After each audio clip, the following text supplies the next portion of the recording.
নমস্কার বন্ধুরা, সবাই কেমন আছেন? আশা করি খুব ভালো আছেন। আপনাদের আশীর্বাদে আমিও খুব ভালো আছি। কাকুলি ব্লকে আপনাদের স্বাগত জানিয়ে আবারও নতুন ব্লকে আপনাদের সাথে দেখা হলো। তো চলুন, দোলের দ্বিতীয় ব্লক। তো খাওয়া দাওয়া সেরে বিকেলবেলা সেজে গুজে বেরিয়ে পড়েছি বাড়ির উদ্দেশ্যে। তো চলুন এখন বাড়িতে যাওয়া যাক। এইটা হচ্ছে ডানলপ। তো মেয়ে আর মেয়ের বাবা বাইকে এসেছে আর আমি এসেছি মেট্রোতে।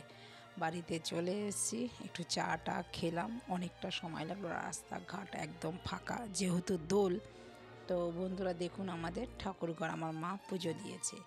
তো এই ঘরেই আমার মা থাকে। চলুন আমাদের ঠাকুরঘর আপনাদের দেখাই। আমার মা আবার সুন্দর করে 3 তলার ওপরে ঠাকুরঘর করেছে, এখনও সম্পূর্ণ হয়নি। এখানে দেখুন সিঁড়িতে কি সুন্দর মার্বেল লাগেছে, ঠাকুর ঘরের মতন ঠাকুর ঘরটা লাগছে, বেশ ভালো লাগছে। আরও কারুকার্য আছে, হবে এখনও। এখানটা ফাঁকা, এখানটা তুলসী গাছ বসাবে বলে এইখানটা একটু বারান্দায় ঝুল বারান্দার মতন করেছে। আর এইখানটা বেদি করেছে ঠাকুরের, আবার ভালো করে আপনাদের দেখাবো আবার যখন যাব। এই দেখুন কি সুন্দর, এটা হচ্ছে বেদি, ঠাকুর বসাবে এখানে, থাক থাক করে বেদি করেছে। আর এখানে বিশাল বড় একটা জানলা আছে। আমাদের পাড়ায় আগে এত ফ্ল্যাট ছিল না, এখন যা ফ্ল্যাট হয়েছে। আর এখানে শিং বসিয়েছে, শিংয়ের ওপরে 2-3টে থাক করেছে বাসনপত্র রাখার জন্য। আর অনেকটা জায়গা এখানে দেখুন। আর এখানে এখন ওপরে 2টো ঘর আছে, এখন আপাতত ভাড়া আছে। সামনেটা এখন ওইটার 5 মাসের মতন ভাড়া থাকবে, ভাড়া চলে গেলে মা আবার ওপরে চলে আসবে, ওই নিচে থাকবে দাদারা। এখন মা ওই ঠাকুর ঘরেই থাকে, তার জন্য এই ঠাকুর ঘরটা আলাদা করে নিল। বেশ সুন্দর হয়েছে ঠাকুর ঘরটা। বন্ধুরা আপনাদের কেমন লাগলো এই ঠাকুর ঘরটা আমাকে কিন্তু কমেন্টে জানাবেন।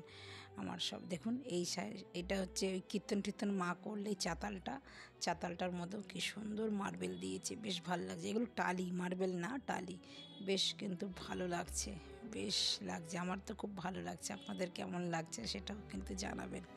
তো চলুন নিচে এবার যাই, যেটা দেখার জন্য আমার মেয়ে অধীর আগ্রহ বসে থাকে। এই পাখিগুলো, পাখি ছিল 4টে, এখন হয়েছে 22খানা পাখি।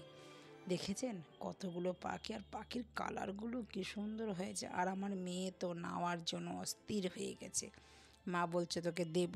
কিন্তু আমরা যখন ঘুরতে যাব বন্ধুরা বলুন, পাখিগুলোকে কে খাবার দেবে? গাছগুলোই তো এসে মরে যায়। হ্যাঁ, দেখি জল নেই, তো মেয়েকে অনেক বুঝিয়ে সুজিয়ে বললাম পরে নিয়ে যাব, যখন আমরা থাকবো তখন নিয়ে যাব। আমার মেয়ে তো পাখির খাঁচার সামনেটাই দাঁড়িয়ে দাঁড়িয়ে খালি দেখে। আর এই পাখি কিন্তু আগেও আমি অনেক পুষেছি, আমার তো অনেক ছিল, আমার প্রায় 60টার মতন পাখির ছিল। আর আমার খাঁচা ছিল বিশাল বড়, যখন বিয়ের আগে যখন আমি পুষতাম এই পাখিগুলো। এখন দেখুন অনেক হয়ে যায়, আর এরা খুব বাচ্চা বেশি, খুব তাড়াতাড়ি দেয় আর অনেক হয়ে যায়। 2টো হলুদ পাখিও আছে, হলুদ পাখিটাও বসন্ত কালারের, এত ভালো লাগছে না, কি বলবো। নেব কদিন পরে পাখি নেব। আপনাদের কেমন লাগছে এই পাখিগুলো? কথা বলার মতন পাখি, এদের সাথে সামনে থাকলে পরে বেশ অনেকটা সময় কেটে যায়। চলুন আমার মায়ের ছাদ ঘোরাই আপনাদের। আমার মার ছাদটা খুব অল্প, আমাদের বাড়িটা খুব ছোট, ওটা আমার একটা জেঠিমার বাড়ি, পাশের বাড়ি জেঠিমার বাড়ি। ওই দেখুন আমাদের বাড়িতে কাঁঠাল গাছে প্রচুর কাঁঠাল হয়েছে। পাশে একটা আবার ড্রেন আছে বড়, নিকাশি ব্যবস্থার জন্য। আর এখানে দেখুন এই যে একটা বিটরুট হয়েছে আমার মায়ের গাছে। দেখুন এই ছোট্ট ছাদের মধ্যে, অনেক ছোট্ট ছাদটা, তার মধ্যে অনেক গাছ লাগিয়েছে।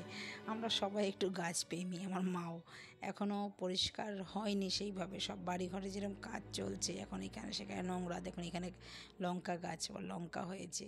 আর এখানে ফুল গাছ, জবা গাছ, টগর, অনেক কিছু গাছ কিন্তু আছে এই ছোট্ট ছাদের মধ্যেই। দেখুন এই যেখানেই থাকুক, এই যে পুঁইশাক গাছ। চলুন খাওয়া দাওয়া করে, মা মাটন রান্না করেছে, বৌদি রান্না করেছে, মাটন দিয়ে দিচ্ছে, আমি আর খাইনি, একটু প্রসাদ খেয়েছি শুধু।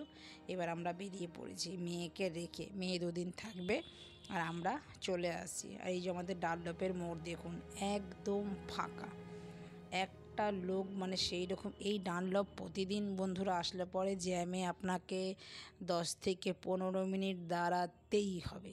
আজকে কিন্তু একদম জ্যাম নেই, প্রায় এখন কটা বাজে, 9টা, 9:30টার সময় আমরা বেরিয়ে এসেছি। যেহেতু বাইকে আসবো বলে 9:30টার সময় বেরিয়েছি। যদি মেট্রোতে আসতাম আরও আগে বেরোতে হতো, দক্ষিণেশ্বর থেকে উঠতাম।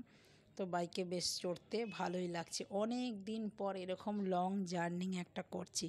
বিয়ের প্রথম বছর এরকম আপনাদের দাদা নিয়ে আসতো আমাকে রাত্রেবেলা, অনেক রাত্রে, তখন প্রায় 11টা বেজে যেত, 11টার সময়। আর এই 15 বছর পর, বিয়ের প্রথম বছর আর এই 15 বছর পর আবার দুজনে মিলে লং ড্রাইভে যাওয়া হচ্ছে। মানে বাড়ির পথে আসছি। আর এটা তো আপনারা জানেন, রালনব ব্রিজ পেরিয়ে এটা হচ্ছে শ্যামবাজারে যেতে, যেটা টালা ব্রিজ, সেইটা ভেঙে নতুন করে তৈরি করেছে। আমি দেখিনি কোনো দিন, আজকেই প্রথম দেখলাম।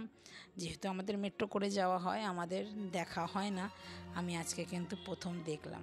এই এত বছর হয়ে গেল, চালুও প্রায় হয়ে গেছে, 2 বছর না 3 বছর হতে চললো। এই তখন বন্ধও ছিল অনেক বছর, জানেন তো। এই আজকে প্রথম আমার দেখা হলো এই বাইকে যাওয়ার জন্য। তো চলুন এবার দেখা হচ্ছে আবার শ্যামবাজারে। ব্রিজটা কিন্তু বেশ সুন্দর করেছে। তো চলে এসেছি এবার শ্যামবাজারে। শ্যামবাজারের 5 মাথার মোড়টাও কিন্তু বেশ ফাঁকা, দেখুন একদম ফাঁকা। মানে নামছি যেন ভয় লাগছে, যেহেতু ফাঁকা একদম। দেখুন পুরোটা ক্রস করেই চলে আসলাম। এটা ব্রিজটা পার হলেই তো শ্যামবাজারের 5 মাথার মোড়। আর দেখুন কত বড় ট্রলারটা যাচ্ছে, এদিকে আরজি কলের রাস্তা, সোজাই শ্যামবাজার। তো অনেক দিন পর কিন্তু শ্যামবাজার 5 মাথার মোড়েও কিন্তু আসলাম আমরা, মানে আমি আসলাম অনেক দিন পর। মেট্রোতে যাতায়াত করলে পরে না খুব একটা ওপর থেকে আসা হয় না, তো রাস্তাঘাটও ভুলে গেছে। আগে আমাদের ওপর থেকেই বেশিরভাগ আসা যাওয়া হতো। তো বন্ধুরা, ভিডিওটা আপনাদের কেমন লাগলো? যদি কোথাও ভালো লেগে থাকে লাইক কমেন্ট শেয়ার করে চ্যানেলটিকে সাবস্ক্রাইব করে আমার পাশে থাকবেন। তো দেখা হচ্ছে শিগগিরই নতুন একটি ব্লগে। ততক্ষণে সবাই ভালো থাকবেন, সুস্থ থাকবেন। আর ভিডিওটা কেমন লাগলো অতি অবশ্যই একটি লাইক কমেন্ট শেয়ার করে জানাবেন। দেখুন শ্যামবাজারের 5 মাথার মোড়ও ফাঁকা, এই সময় ফাঁকা। আর অন্য সময় আসলে, আজকে দোল বলে ফাঁকা, অন্য সময় হলে এখানেও 20 থেকে 25 মিনিট সিগন্যালে দাঁড়িয়ে থাকতে হয়। তো বন্ধুরা, নতুন একটি ব্লগে দেখা হচ্ছে। সবাই ভালো থাকবেন, সুস্থ থাকবেন। নমস্কার, টাটা।